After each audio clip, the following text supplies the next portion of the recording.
அதாவது ஏற்கனவே இந்த ஜவுளி பூங்கா அமைப்பதற்கு அதிமுக ஆட்சி இருக்கின்ற பொழுது நம்ம ஸ்டீல் பிளான்ட்ல ஒரு குறிப்பிட்ட நிலம் கையகப்படுத்துவதற்கு நாங்கள் முயற்சி செஞ்சோம். அங்கேயே அது மட்டும் இல்ல, இந்த ராணுவத்திற்கு தேவையான உதிரி பாகங்கள் தயாரிப்பதற்கு அங்கேயும் நிலம் கையகப்படுத்துவதற்கு இரண்டுக்கு சேர்ந்து நாங்கள் முயற்சி செஞ்சோம். மத்திய அரசுக்கு எழுதி அனுப்பிச்சோம். சுமார் 1500 ஏக்கர் இந்த ஸ்டீல் பிளான்ட்டுக்கு உள்ள இருக்கின்ற நிலம் காலியாக இருக்கின்றது, பயன்படுத்தாமல் இருக்கின்றது. அந்த நிலத்தை இந்த 2 திட்டங்களுக்கு வழங்க வேண்டும் என்று மத்திய அரசுக்கு மாநில அரசு கடிதம் மூலமாக எழுதப்பட்டது. மத்திய அரசு ஒத்துக்கொண்டது.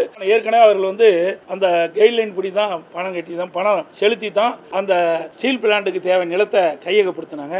அப்பொழுது மத்திய அரசு குறிப்பிட்டாங்க, நீங்க கைட்லைன் படி நீங்க அந்த 1500 ஏக்கருக்கு நீங்கள் பணம் செலுத்தப்பட்டால் இதை தமிழ்நாடு அரசுக்கு மாற்றி வழங்கும் சொன்னாங்க. ஆனா இந்த அரசு கிடப்பில் போட்டு இப்போ அங்க அந்த பிரச்சனையும் வந்திருக்காது. இதெல்லாம் அதிமுக ஆட்சியில் எதை கொண்டாந்தமோ அதையெல்லாம் இவர்கள் கடைபிடிப்பதே கிடையாது, தொடர்வது கிடையாது.